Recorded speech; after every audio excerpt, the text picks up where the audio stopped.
우리가 지금 한 1년 넘어 작년 1월부터 올해 지금 5월 말 되네요. 5월 말까지 소선지서를 쭉 했습니다. 소선지서를 쭉 했는데 12소선지서를 강해를 했는데 제가 이제 돌아보니까 처음에 호세아서를 할 때는 조금 빨리 하느라고 좀 이렇게 서너 장씩 이렇게 한 적도 있고 스킵하면서 이렇게 했는 것 같아요. 어쨌든 전체적으로 우리가 이 12개의 선지서는 쉽게 잘 다 우리가 만나서 이렇게 예배할 때나 뭐 이렇게 자주 만나는 그런 데는 아닌데 왜 성경이 되었을까? 성경은 다 하나님 말씀이잖아요.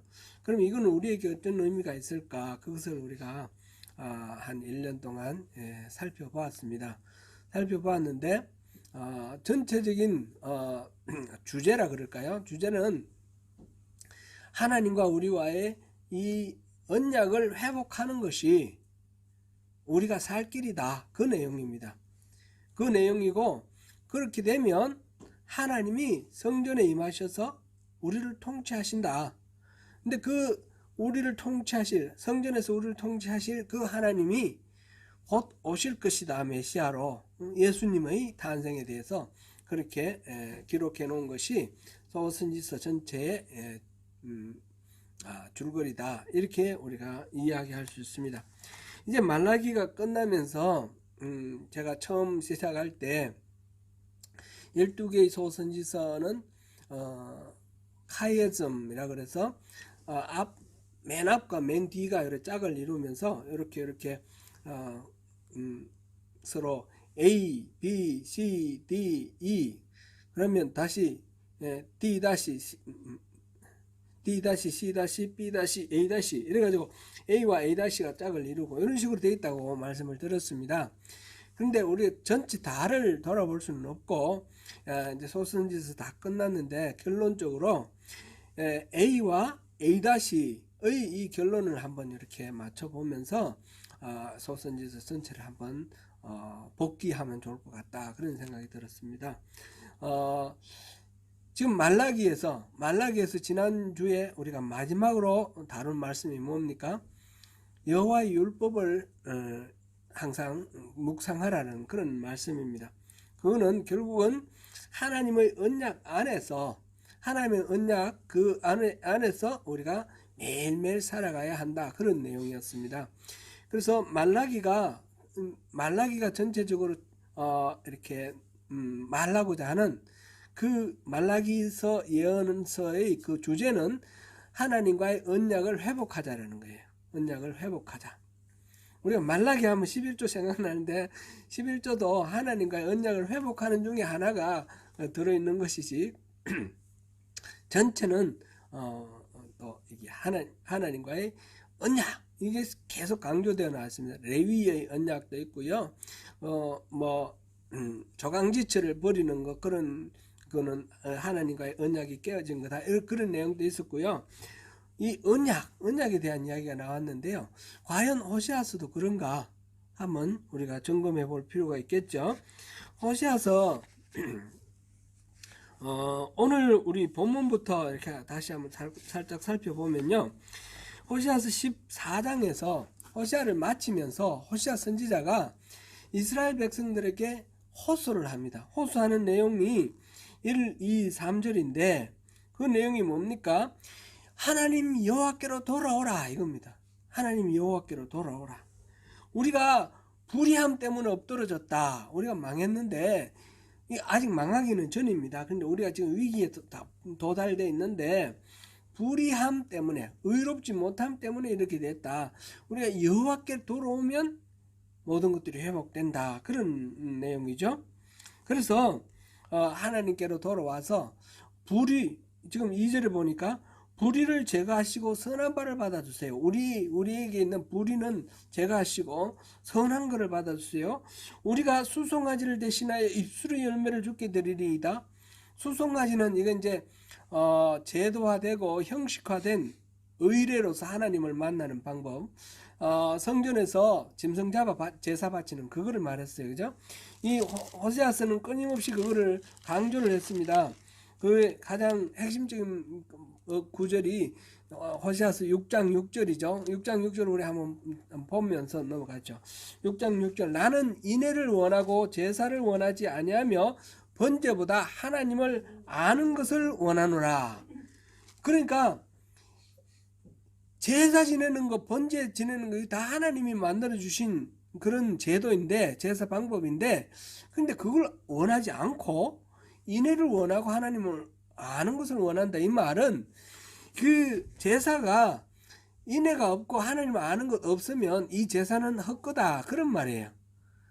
그러니까 하나님을 알고 인애를 하는 것을 위한 하나의 방편으로 형식적으로 제사를 지내는 겁니다. 제사 지내는 거는 이 인애와 하나님 아는 것의 표현에 해당되는 겁니다. 인애는 헤세드, 사랑이죠. 하나님을 사랑하고 이웃을 사랑하는 건데 기본적으로 하나님 사랑이죠. 하나님을 사랑하는 것, 하나님을 아는 것, 이게 신앙생활의 가장 핵심이고 다른 거 이거 없으면 다른 거 다 소용없다라는 거예요. 그만큼 이게 중요한 겁니다. 그래서 지금 여기서 선한 바를 받으소서 우리가 수송아지를 대신하여, 수송아지는 이제 성전에서 바쳐지는 모든 제물을 대표해서 지금 이렇게 말이죠. 우리 대유법, 수송아지도 있고 염소도 있고 양도 있고 비둘기도 있고 이런 모든 것을 다 대표해서 수송아지 그러면 성전에서 제사지는 제물이구나 떠오르지 않습니까? 그것 대신 입술의 열매를 드린다 이 말이에요. 입술, 이거는 입에 발린 말을 말하는 것이 아니라 우리 속에 있는 우리 마음이 입으로 표현된 것, 우리 삶으로 표현되는 것, 그거를 얘기합니다. 그러니까 짐승 바치는 제사가 아니라 우리 삶의 제사, 우리 삶의 제사를 드립니다. 이걸 받아주세요. 이렇게 이제 호세아가 하나님 앞에 이렇게 우리가 말하자, 이스라엘 백성들한테 지금 호소하고 있는 겁니다. 하나님 앞에 우리가 이렇게 기도합시다 하는 그 기도의 내용이죠. 그 다음에 3절을 보니까 아수르의 구원을 의지하지 아니하며 말을 타지 아니하며 다시는 우리 손으로 만든 것을 향하여 우리의 신이라 하지 아니하오르니, 이제 이때까지는 아수르 그 제국 아수르의 힘 그거를 의지해서 아수르와 친교하기도 하고 때로는 이렇게 그 힘을 빌리기도 하고 했는데 그런 거 이제 의지하지 않겠다.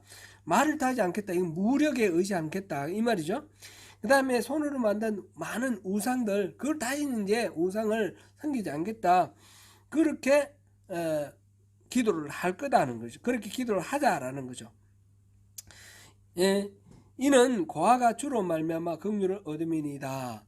우리는 고아고 주로 말미암아 우리가 주님의 긍휼을 얻게 되었습니다. 이렇게 이제 우리 기도하자. 1, 2, 3절은 이스라엘 백성들에게 지금 호세아가 호소를 하면서 우리가 이렇게 기도합시다 라고 촉구하는 거예요. 그래서 촉구를 하고 4, 5, 6, 7, 8 이거는 하나님의 대답을 지금 호세아가 대변하는 거예요. 그렇게 우리가 하나님 앞에 나가면 하나님은 이렇게 말씀하실 거다. 여기서 내가는 전부 하나님이에요. 하나님. 내가 그들의 반역을 고치고 이때 그들은 이스라엘이죠. 이스라엘의 반역을 고치고 기쁘게 그들을 사랑하리니, 이스라엘 사랑하겠다. 나의 진노가 그에게서 떠났음이라. 이스라엘에 대한 하나님의 진노가 이제 떠나갔다는 거죠. 그 다음에 내가 이스라엘에게 이슬과 같으리니, 이슬이 이게 모든 그 작물들이 자라는데 필요한 이 비를 지금 대신해서 이 섭기를 지금 표현한 게 이슬입니다. 이슬을 줘서 그래서 이스라엘이 백합같이 피겠고 레바논 백향목같이 뿌리가 박힐 것이다. 백합같이 이렇게 아름다운 향기를 뿜는 그런 삶이 될 것이고, 레바논 그 백향목같이 그 아주 건축하는 데도 좋은 제목이 되고 배를 만드는 데도 훌륭한 그 재료가 되는 이 백향목, 레바논 백향목은 최고의 품질 아닙니까? 그렇게 든든하게 쓰겠다라는 거죠. 그 다음에 거의 가지는 퍼지며, 가지가 막 퍼지는 거는 융성하는 거죠.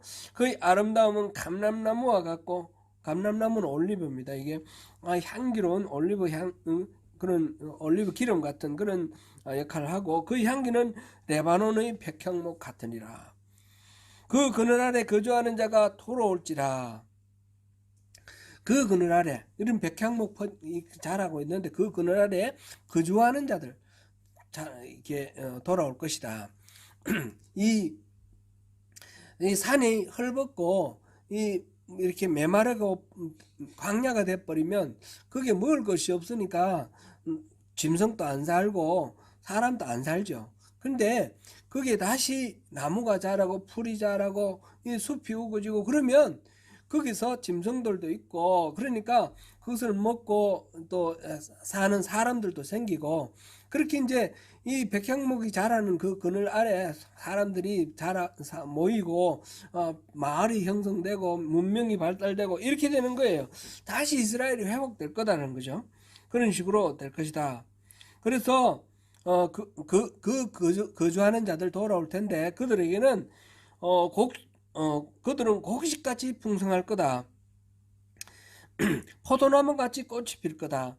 향기는 레바논의 포도주같이 될 거다. 그 모여드는 그 백성들을, 이스라엘의 백성들의 그 삶이 그렇게 풍요롭고 향기롭고 아름답게 될 거다. 그런 말이죠. 에브라임의 말이, 이 에브라임은 이스라엘을 말합니다. 내가 다시 우상과 무슨 상관이 있으리요? 다시는 우상하고 상관이 없다. 내가 그를 돌아보아 대답하기를 나는 푸른 잣나무 같으니 내가 나로 말미암아 열매를 얻으리라. 이땐 내가는 하나님이시고요. 그를 돌아봐 이스라엘을 말하기를 나는 푸른 잣나무 같으니까 내가 열매를 얻으라. 하나님이 그렇게 이스라엘을 아주 부유롭고 풍요하고 아름다고 향기롭게 만들어 주겠다. 그런 말씀이에요. 지금 호세아가 하나님 말씀을 전하는 거예요. 호세아가 이렇게 하나님께로 돌아오자, 우리가 이렇게 기도하자 그랬더니 하나님은 이렇게 풍성하게 해주겠다라고 답을 하시는 거죠. 누가 지혜가 있어 이런 일을 깨달으면, 누가 총명이 있어 이런 일을 알겠느냐? 이건 아무도 모른다 그런 말 같아요. 그죠? 근데 이 말은 뭐를 강조하는 것 같아요? 이게 바로 지혜고 이게 바로 총명이다. 그걸 말씀하시는 거죠. 그래서 여호와의 도는 정직하니 의인은 그 길로 다니거니와 악인은 그 길로 인하여 걸려 넘어진다. 그렇게 되어 있습니다. 바로 여호와의 도, 이 지혜, 지금 여기서 말한 이 지혜, 이게 바로 여호와의 도고, 그 의인들은 그 길로 여호와의 도로 다니고 악인들은 그 길로 다니다가 엎떨어지고 걸려 넘어진다. 지금 호세아서 마지막 장에 이스라엘 사람들에게 지금 앞에서 선포했던 예언을 되돌리면서 호세아가 하나님 앞에 우리 이렇게 돌아가자라고 했고 하나님이 이렇게 회복시켜 주겠다 약속하시는 말씀을 호세아가 선포를 하는 거예요. 이게 지혜의 도다. 지혜이고 총명이고 하나님의 도다. 이렇게 말을 했어요. 자, 그러면 우리가 한번 생각을 해 보겠습니다. 하나님께서 분명히 호세아를 통해서 이렇게 돌아오라, 그러면 회복시켜 주겠다. 그런데 역사적으로는 어떻게 됐어요? 호세아는 언제 활동하던 사람이라고 그랬습니까? 호세아는 어디에서 활동했습니까? 호세아는 이 이스라엘이 남북으로 갈라지고 났을 때 북왕국에서 활동한 사람. 북왕국에서 활동한 선지자는 두 명이 있어요. 호세아하고 아모스. 그런데 아모스는 남왕국 사람이 올라가서 북왕국에서 활동했고 호세아는 북왕국 사람이에요. 북왕국 사람으로서 북왕국에서 연자 활동한 사람은 호세아가 유일한 사람인 거죠. 그런데 이때가 언제냐면 여로보암 2세라고 했어요. 여로보암 2세. 여로보암은 첫 번째 여로보암은 이 솔로몬이 죽고 난 뒤에 남왕국 북왕국 갈라졌죠. 남왕국 유다는 르호보암 솔로몬의 아들이고 여로보암은 그 신하였는데 10개의 지파를 모아가지고 나라를 떼어낸 사람이 여로보암이에요. 여로보암은 그렇게 해서 말하자면 민족 분열을 일으킨 사람이에요. 근데 지금 이 임금도 또 여로보암인데, 이 여로보암은 그로부터 한 200년 후 정도 되는데, 이 여로보암 우리는 그래서 2세라고 부릅니다. 원래는 자기들끼리는 여로보암 2세를 안 했겠죠. 우리는 두 번째 나온 여로보암이니까 2세라고 하는데, 이때는 말하자면 북왕국 이스라엘의 경제적 전성기예요. 최전성기예요. 경제적으로 굉장히 활달하고 군사적으로도 많이 확장되어 있을 때예요. 이스라엘 북쪽에 항상 강대국들이 있었는데, 그 강대국들 중에 아시리아가 있었는데, 조금 이제 딴 데 정신 파느라고 관심이 없을 때 이 이스라엘이 막 영토도 확장하고 막 그랬어요. 북왕했는데, 이 호세아가 활동하는 이때가 바로 여로보암인데, 그로부터 얼마 안 돼서 이 북왕국이 망했단 말이죠. 이 지금 그때 잠깐만 제가 말씀을 드리면, 디글랏빌레셋 3세라는 왕이 있었는데, 아시리아의 왕이 있었는데, 이 사람이 잠깐 먼 눈 사는 사이에 이스라엘의 베가 왕과 그 아람의, 그러니까 이 여로보암 2세 다음 왕 베가 왕과 이 아람의 르신 왕이 연합을 해가지고 그 남왕국 유다를 정벌을 했어요. 쳤어요. 남왕국 유다에서 아시리아에게 구원병을 요청했어요. 그리고 구원병이 디글랏빌레셋 3세가 와가지고 이 두 나라를 그냥 공격을 해서 아람은 완전히 멸망시켜버리고, 이 북왕국 이스라엘은 멸망에 가까운 정도로 그렇게 아주 심하게 약화가 됐어요. 그 다음에 20년 동안에 6명의 왕이 계속 쿠데타 하면서 이렇게 바뀌는데, 급격하게 쇠락하게 되는 그 계기가 바로 디글랏빌레셋 3세인데, 그때가 733년이에요. 733년. 그리고 722년에 11년 후에 살마네셀 5세가 와서 북왕국을 완전히 멸망시켜 버렸어요. 그리고 또 한 20년 후에 산헤립 왕이 남왕국까지도 멸망시키려고 남왕국을 쳐들어왔어요. 그때 남왕국의 왕이 히스기야입니다. 히스기야가 이 여로보암 2세 때부터 남왕국의 왕이었는데, 이 히스기야 왕 때는 어떻게 됐습니까? 망했습니까? 안 망했습니까? 안 망했습니다. 그 어느 날 자고 일어났더니 18만 5천 명이 아수르 군사가 죽어버렸어요. 그래가지고 왕은 황급히 돌아가서 그쪽에서 또 암살당하고 이래가지고 이 남왕국 유다는 살아났잖아요. 지금 이거를 호세아서는 분명히 북왕국에서만 활동을 했는데, 호세아서 1장 1절 우리 한번 볼까요? 1장 1절 읽어보면, 같이 읽어보겠습니다. 시작. 우시아와 요담과 아하스와 히스기야가 이어 왕이 된 시대, 곧 요아스의 아들 여로보암이 이스라엘 왕이 된 시대에 부엘리의 아들 호세아에게 임한 여호와의 말씀이라. 이거 남왕국하고 아무 상관없는 것 같은데, 남왕국의 왕들의 이름이 나열되어 있어요. 그러니까 남왕국에 있는 사람들은 이 호세아 예언서를 그 예언서를 읽었을까요? 안 읽었을까요? 우리가 짐작해 볼 때 그 예언의 말씀을 듣기는 북이스라엘 사람들에게만 선포를 한 거예요. 근데 그 이야기를 남왕국 유다 사람들이 들었을까요? 안 들었을까요? 들었을 것 같습니다. 그죠? 이렇게 남왕국의 왕들의 이름이 거론되어 있는 거 보니까 들은 것 같아요. 북왕국 이스라엘은 지금 호세아서 마지막 장에 그렇게 호소를 하고 약속을 했는데도 불구하고 망했어요. 망한 걸 보면 이 사람들은 하나님 말씀대로 돌아오지 않은 것 같아요. 그래가지고 북왕국 이스라엘이 망하는 걸 보고 남왕국에서는 호세아의 말씀이 맞다, 호세아의 입으로 선포된 그 예언이 진짜 맞는 말이다, 우리 정신 차리자. 그게 히스기야의 종교개혁하고 연결되어 있지 않았을까. 그건 직접적인 기록은 없습니다.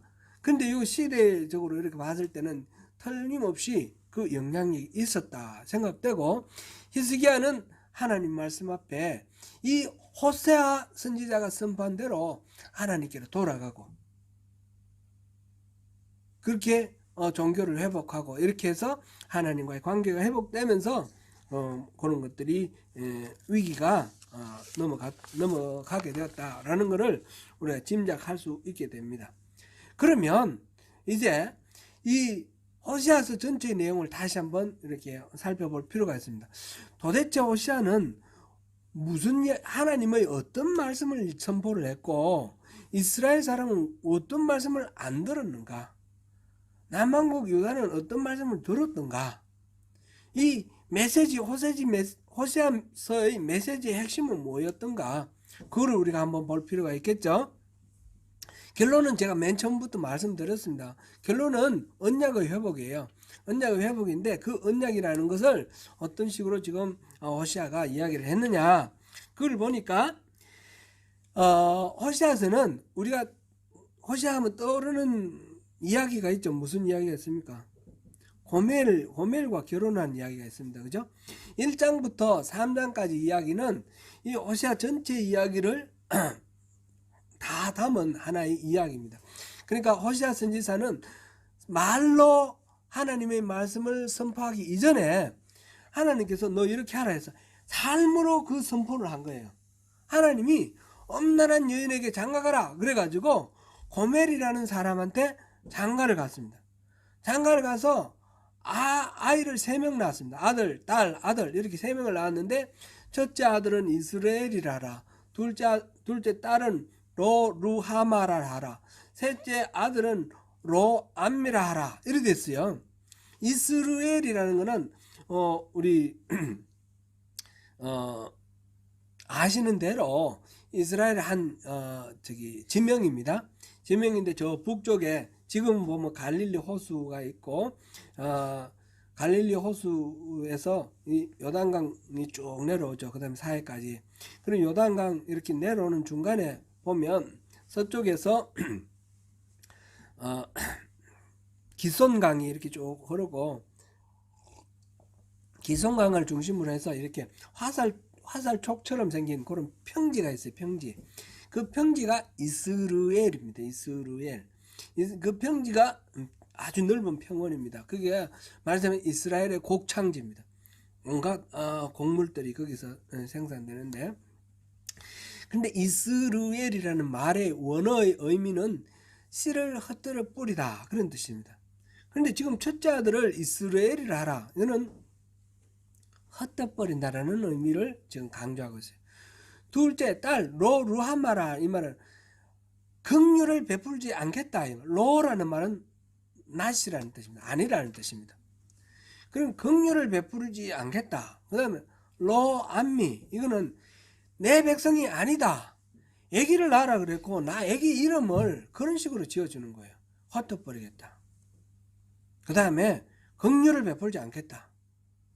그 다음에 넌 내 백성이 아니다. 그러니까 이 메시지가 얼마나 심각한 메시지입니까?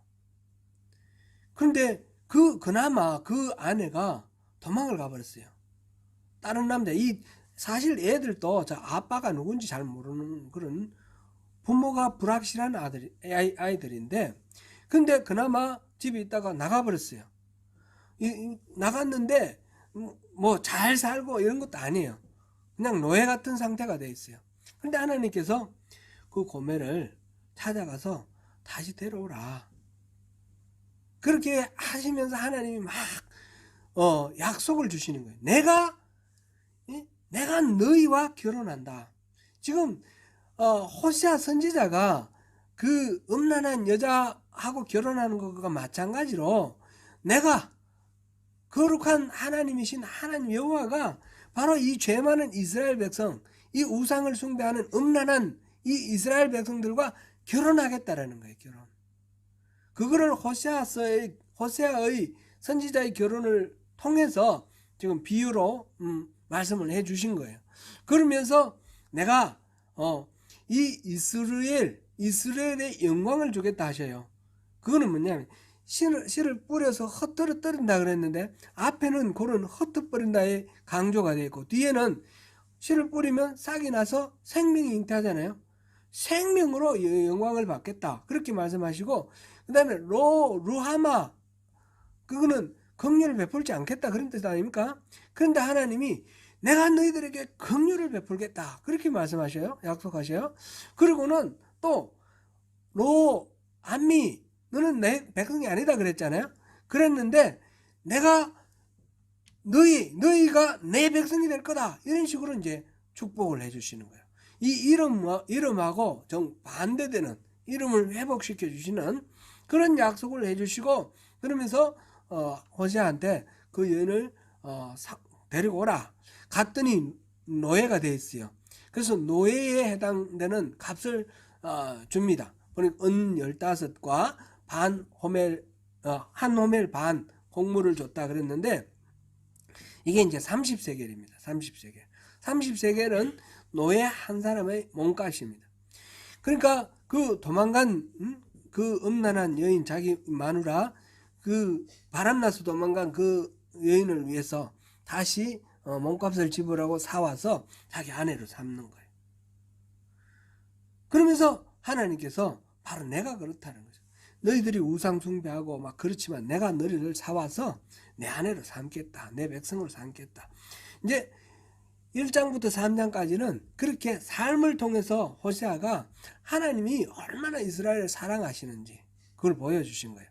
지금 이 도망간 여인이 회개를 해서 자기 남편 호세아한테 내가 잘못했으니 나를 다시 사가주세요 이렇게 부탁을 했습니까? 안 했습니까? 안 했습니다. 이스라엘 백성은 하나님께 우리 죄를 짓고 잘못했으니까 회개합니다. 회개를 했습니까? 안 했습니까? 안 했습니다. 자기 죄를 회개하고 돌이키기 전에 하나님이 먼저 사랑하신다는 겁니다. 용서를 먼저 하시는 겁니다. 그러면서 회개를 하고 돌아오라. 그렇게 돌아오면 이 용서를 누리게 되는 것이고 회개하고 돌아오지 않으면 용서를 베풀었는데도 불구하고 그 용서를 누리지 못하게 되는 거예요.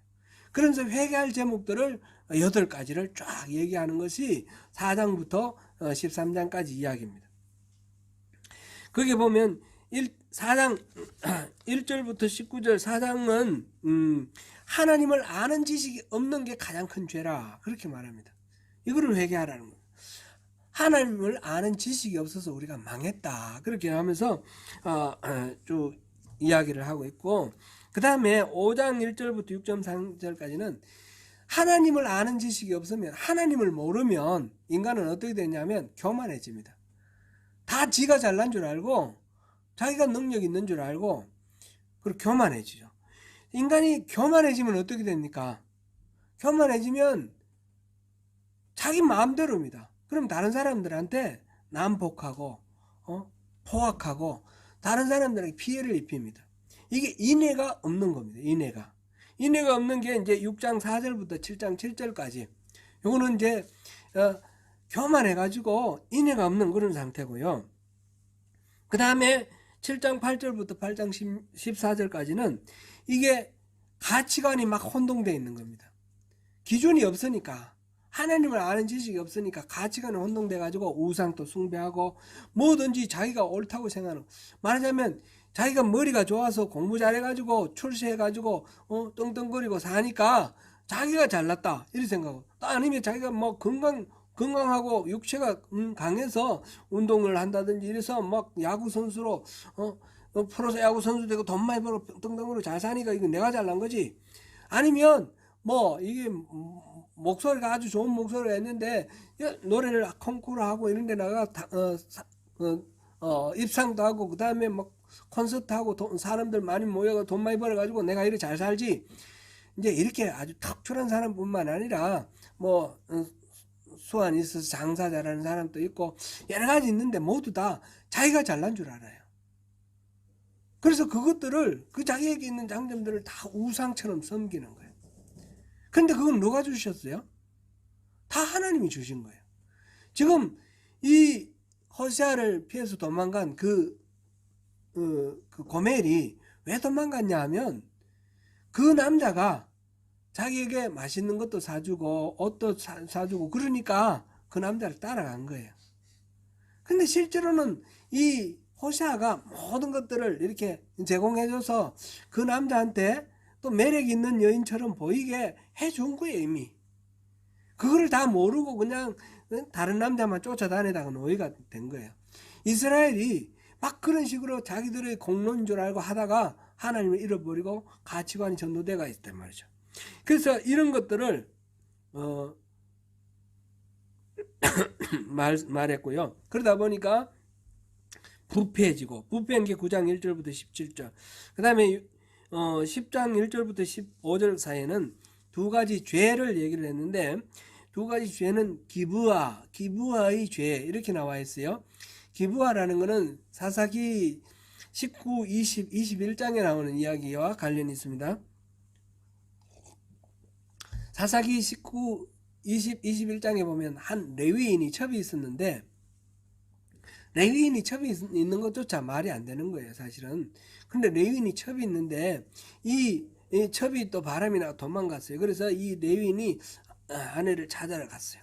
찾아 친정에 가서 만나가지고 그 다음에 대접 받고 가야 되는데 자꾸 하루만 더 있다가 하루만 더 있다가 이렇게 가다가 늦게 출발해서 가다가 기브아라는 마을에 도착했는데, 기브아에서 어떤 노인이 이 나그네를 잘 대접해서 잠재워 주려고 그러는데 동네 사람들이 와가지고 그 여인 내놔라는 거예요. 말하자면 간음하겠다고 내놔라 그래가지고 막 신경을 하다가 나중에 어쩔 수 없이 내놨어요. 그러니까 여러 사람들이 윤간을 해가지고 이 여인이 죽었어요. 그래서 레위인이 자기 첩이 죽은 거를 가지고 토막을 내가지고 12지파로 보냈어요. 그래 12지파가 몰려와가지고 이 기브아가 베냐민 지파였는데 베냐민 지파와 나머지 지파가 전쟁이 붙었어요.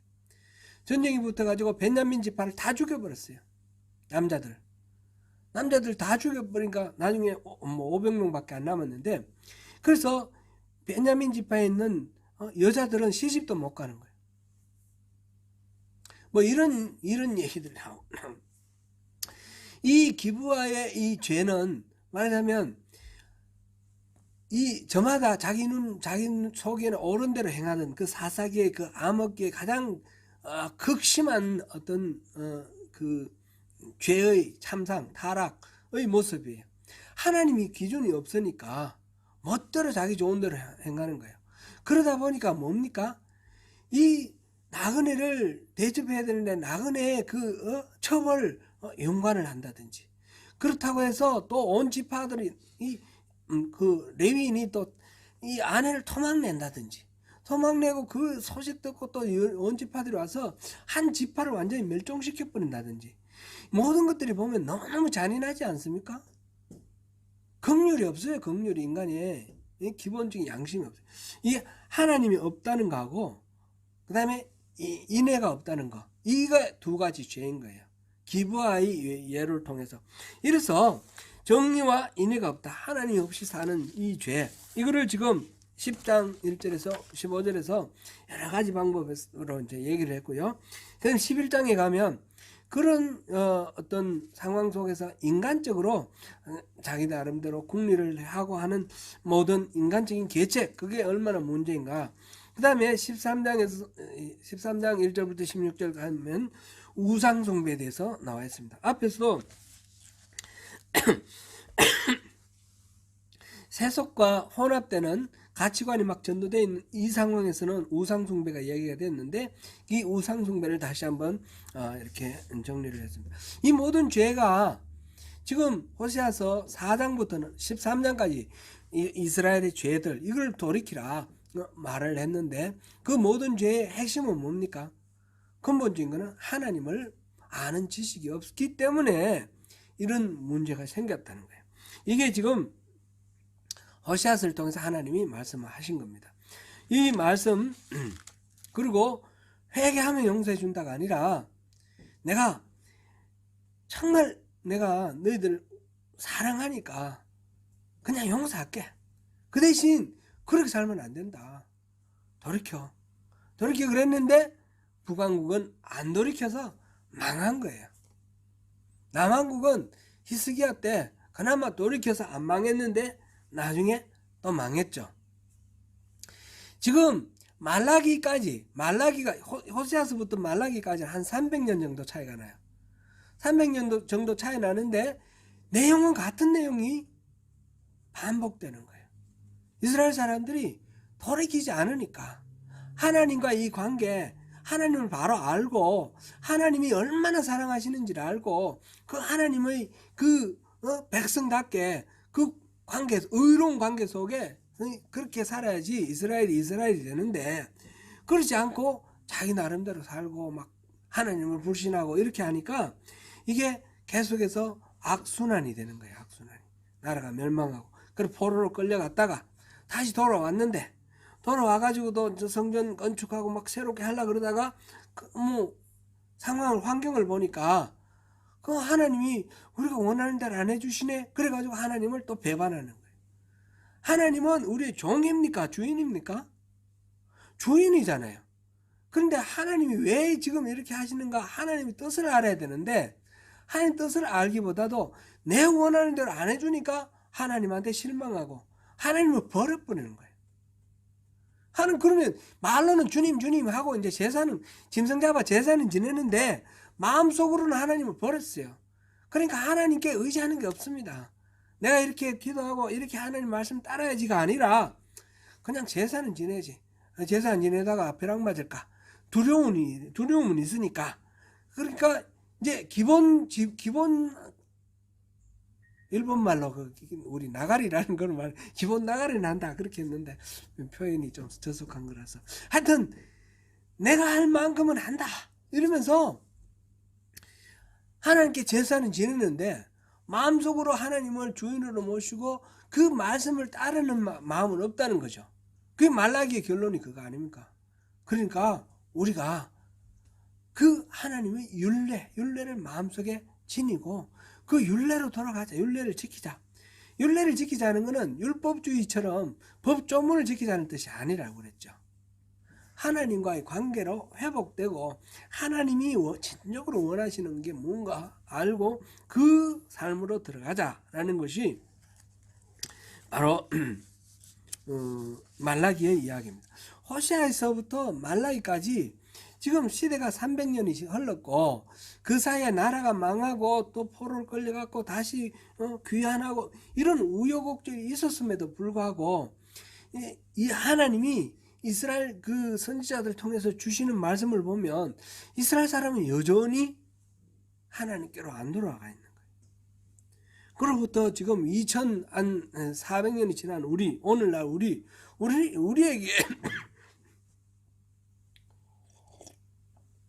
우리에게 이 호세아서를 읽고 이 말라기를 읽게 하시는, 성경으로 만들어서 우리에게 읽게 하시는 하나님의 의도는 뭘까요?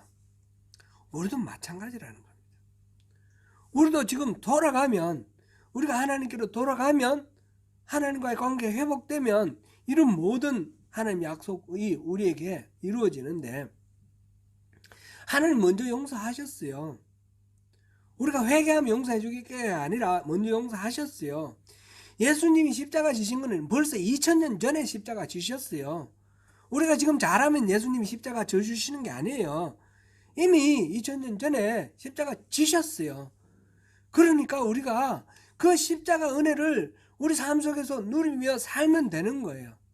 그런데 우리가 오늘 우리 자신을 돌아볼 때 어떻습니까? 온전히 하나님을 의지하고 순종하며 삽니까? 아니면 내 생각에 옳은 대로 그렇게 삽니까? 예수 믿어도 이건 내가 챙겨야지. 그러면서 우리 나름대로 계책을 세우고 우리 나름대로 뭔가 방법을 동원하고 그러려고 하지 않습니까? 이건 하나님을 모르는 거예요. 하나님을 모르니까 내가 교만해지고 하나님을 모르고 내가 잘난 줄 알고 그렇게 해서 이웃에 대한 우리 태도도 바로 그게 교만에서 나온다는 거예요. 인애가 없다 이 말은 이웃에 대한 그 사랑이 없다, 그거는 내가 잘나서 이만큼 누리는 건 당연하고 저 사람은 자기가 게으르고 자기가 못나서 저렇게 비참하게 사는 건 당연하다 이렇게 생각하는 거예요. 그런데 성경에서 계속해서 하시는 말씀은 뭡니까? 고아와 과부와 나그네, 이거는 사회적 약자를 말합니다. 스스로 살 수 없는 사람입니다. 오늘날 경제가 복잡 다단해져 가지고 막 대기업 뭐 이렇게 아주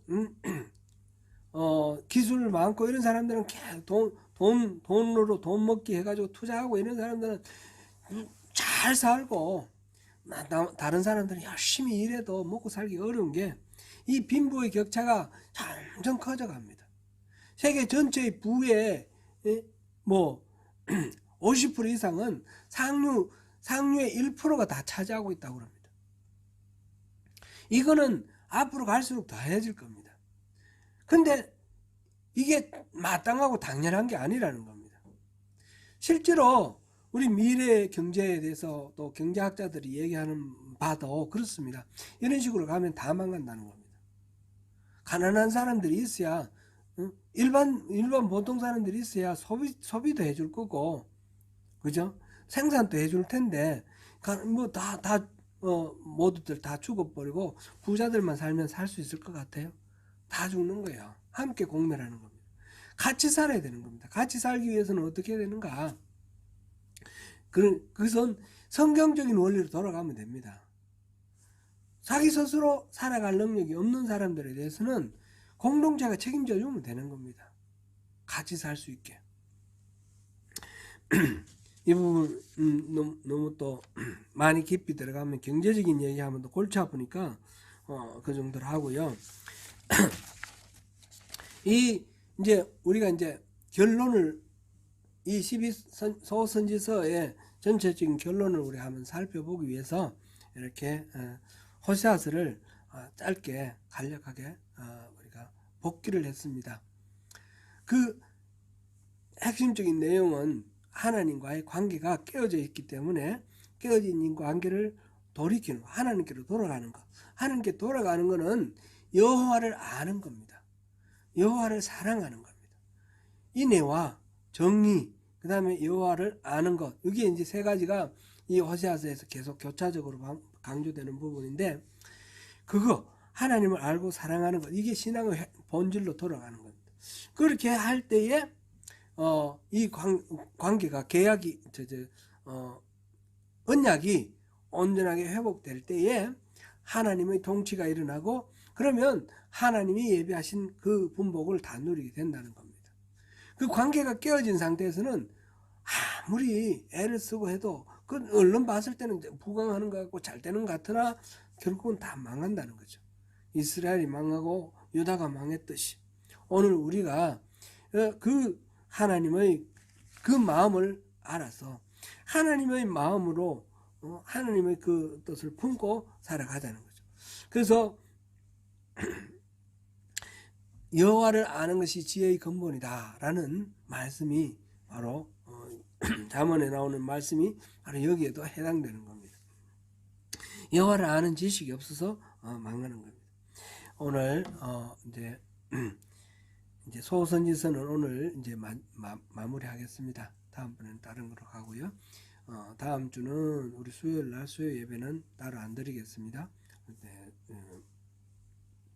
성회에 같이 참석하시는 걸 하고요. 한번 이 소선지서를 시간 있을 때 쭉 한번 다시 읽어보시면서 우리가 강의한 것도 한번 상상해 머리로 다시 복귀해 보시고 그러시면서 하나님의 마음을 품으시기 바랍니다. 지금 이 소선지서는 구약 성경의 마지막에 와 있습니다. 구약 성경 전체에 말하자면 결론이라고 말할 수 있습니다. 핵심적인 결론. 이 우리가 보면 대수롭지 않은 것 같고 읽어봐도 언론은 잘 이해도 안 되는 것 같고 막 그런데 여기에 하나님께서 많은 마음을 담아놨습니다. 마음을 담아놓고 그래서 이거를 우리가 잘 이해를 하면 그리스도께서 메시아로 오신 것에 대해서도 우리가 더 잘 이해를 할 수 있고 이 소선지서에서 예수님의 오심에 대해서 예언해 놓은 것이 많이 있지 않습니까? 그죠? 스가랴서도 그렇고 또 미가도 그렇고 말라기도 그렇고 이 모든 이 예언들 그 하나님께서 그만큼 절절하게 마음을 표현하신 부분이 소선지서입니다. 한 1년 5개월 정도 우리가 살펴봤는데 좀 할 때는 조금 길다라는 그런 느낌도 들었는데 보면 또 더 자세히 살펴보지 못한 것에 대한 그런 스킵한 데 대한 아쉬움도 있고 막 그렇습니다. 복합적인 감정인데 우리 성경은 들여다보면 들여다볼수록 더 많은 내용이 있고 또 더 많은 의미가 있으니까 여러 번 또 읽어보시는 것도 의미가 있습니다. 여호와 하나님을 경외하는 것, 하나님에 대해서 아는 것, 그 하나님을 바로 알 때 우리가 십자가의 그 복음의 의미를 압니다. 왜 예수님께서 십자가를 지셨고 예수님이 십자가 지셨다는 게 우리에게 어떤 의미가 있고 우리가 살아가는데 무슨 상관이 있는가?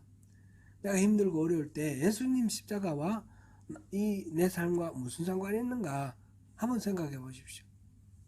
내 힘으로 모든 것들을 할 수 있다고 생각할 때는 내가 이제 뭐 문제가 있고 지치고 고나면 끝입니다. 그 다음에 방법이 없습니다. 근데 모든 것들이 하나님 은혜라는 걸 알게 되고 이 십자가의 비밀 우리가 다 깨닫고 회개하기 이전에 먼저 사랑하시고 먼저 우리에게 복을 약속하신 하나님의 은혜를 우리가 바로 깨달아 알게 되면 우리는 어떤 상황에서도 일어날 수 있습니다. 승리할 수 있습니다. 오늘 이 호세아서 그리고 12소 선지서를 통해서 하나님께서 주시는 그 말씀 여호와를 알자. 힘써 여호와를 알자. 여호와를 아는 지식이 없어 망한다.